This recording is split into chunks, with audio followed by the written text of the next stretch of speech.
Hi guys, collegeminchi.com-ന്റെ പുതിയൊരു എപ്പിസോഡിലേക്ക് ഏവർക്കും സ്വാഗതം. നമ്മൾ ഇന്നലെ ഡിസ്കസ് ചെയ്യാൻ പോകുന്നത് ബികോം ECCനെ പറ്റിയാണ്. ഏതൊക്കെ സ്ട്രീമിലെടുത്ത കുട്ടികൾക്കാണ് ബികോം ECC അർഹതപ്പെട്ടവരാകുന്നത്? അത് കുറെ നിങ്ങൾക്ക് ഡൗട്ടുകൾ ഉണ്ടായിരിക്കും. സോ +2 ഏതൊരു സ്ട്രീം എടുത്ത കുട്ടിക്കും ബികോം ECCക്ക് അർഹതപ്പെട്ടവരാണ്. ACC എന്താണ്? ACCന്റെ ഫുൾ ഫോം എന്താണ്? Association of chartered certified accountancy എന്നാണ് ACCയുടെ ഫുൾ ഫോം വരുന്നത്.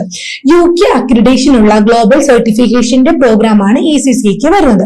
ACCയെ ഏകദേശം 157ഓളം കൺട്രീസിലെ സ്റ്റുഡൻസ് ആണ് ഈ ഒരു കോഴ്സിന് എൻറോൾ ചെയ്തിട്ടുള്ളത്. ഇത് കൂടാതെ ഇന്റർനാഷണൽ അക്കൗണ്ട് ഓർഗനൈസേഷൻ കൂടെയാണ്. UK ബേസ്ഡ് ആയിട്ടുള്ള ഇന്റർനാഷണൽ ബോഡിയാണ് ACCയെ ക്വാളിഫൈഡ് ആയിട്ടുള്ള സ്റ്റുഡൻസിന് ജോലി സ്ഥലങ്ങളിലേക്ക് എത്തിക്കുന്നത്. ACA പഠിച്ചവർക്ക് കൊമേഴ്സ്, ബിസിനസ് തുടങ്ങിയവയിലെ taxation, accounting, reporting, marketing management, law, government appliance തുടങ്ങിയ മേഖലയിൽ അറിവുള്ളവരായിരിക്കും. അതുകൊണ്ട് തന്നെ ACCയെ പഠിച്ച ഒരു കാൻഡിഡേറ്റിന് ഒരു കമ്പനി ഹയർ ചെയ്യുമ്പോൾ മുകളിൽ പറഞ്ഞ മേഖലയിലെ സ്റ്റാഫ്സിനെ റീപ്ലേസ് ചെയ്യാനും സാധ്യതയുണ്ട്. സോ ഹൈലി ഡിമാൻഡഡും നല്ല സാലറി ഓഫർ ചെയ്യുന്ന ഒരു കോഴ്സാണ് ബികോം ECCA.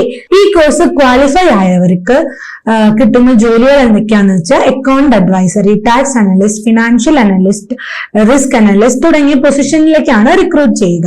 അതേപോലെ തന്നെ CA കോഴ്സിനെ അപേക്ഷിച്ച് ACCA കുറച്ച് എളുപ്പമാണെങ്കിൽ പോലും കുറച്ച് ഡിറ്റർമിനേഷനും ഡെഡിക്കേഷനും മാത്രമുണ്ടെങ്കിൽ ഈ കോഴ്സ് ക്വാളിഫൈ ആവാൻ പറ്റും. ACCന്റെ ബെനിഫിറ്റ് എന്തൊക്കെയാണെന്ന് വെച്ച് കഴിഞ്ഞാൽ ACCA സാധാരണ രീതിയിൽ പഠിക്കുമ്പോൾ ബികോം ACCന്റെ ബെനിഫിറ്റ് ആട്ടോ. ACCA പഠിക്കുകയാണെങ്കിൽ നിങ്ങൾ പഠിക്കുമ്പോൾ 4 to 5 വർഷം വരെയാണ് ഇതിന്റെ ഡ്യൂറേഷൻ വരിക. ഇപ്പൊ ബികോം ആണെന്നുണ്ടെങ്കിലോ 3 വർഷം. സോ ടോട്ടൽ 8 വർഷമാണ് ഉണ്ടായിരിക്കുക. അതുകൊണ്ട് തന്നെ ഇപ്പൊ എന്താണ് ബെനിഫിറ്റ്? ബികോം പ്ലസ് ECC ആവുമ്പോൾ നിങ്ങൾക്ക് ഈ 3 to 4 വർഷത്തിനുള്ളിൽ നിങ്ങൾ പഠിച്ചു കഴിഞ്ഞാൽ നിങ്ങൾക്ക് ബികോമിന്റെ സർട്ടിഫിക്കേഷനും ACCയുടെ സർട്ടിഫിക്കറ്റും നിങ്ങളുടെ കയ്യിലിരിക്കുന്നതാണ്. നിങ്ങൾ മെയിൻ ആയിട്ട് ശ്രദ്ധിക്കേണ്ട കുറച്ച് കാര്യങ്ങൾ എന്തൊക്കെയാണെന്ന് വെച്ചാൽ പ്ലേസ്മെന്റ് ഉള്ള കോളേജസ് ആണോ നോക്കുക, അതുപോലെ തന്നെ അത് ടോപ്പ് ആണോ, നല്ല വാല്യൂ ഉള്ള കോളേജ് ആണോ എന്നും കൂടി നോക്കുക. എന്നാലാണ് ഈ ഒരു കോഴ്സ് പഠിച്ചു കഴിഞ്ഞാൽ നിങ്ങളുടെ സർട്ടിഫിക്കേഷന് വാല്യൂ ഉണ്ടായിരിക്കുള്ളൂ.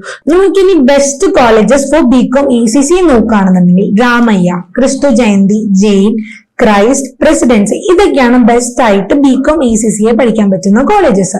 സോ എന്തെങ്കിലും ഡൗട്ട് ഉണ്ടെങ്കിൽ താഴെ കാണുന്ന നമ്പറിലേക്ക് നിങ്ങൾ കോൺടാക്ട് ചെയ്യുക. കമന്റ് ബോക്സിൽ വന്ന് കമന്റ് ചെയ്യുക. നമ്മളുടെ ടീം മെമ്പേഴ്സ് നിങ്ങളെ കോൺടാക്ട് ചെയ്യുന്നതാണ്. സോ എന്തെങ്കിലും ഡൗട്ട് ഉണ്ടെങ്കിൽ താഴെ കാണുന്ന നമ്പറിലേക്ക് കോൺടാക്ട് ചെയ്യുക. So thank you.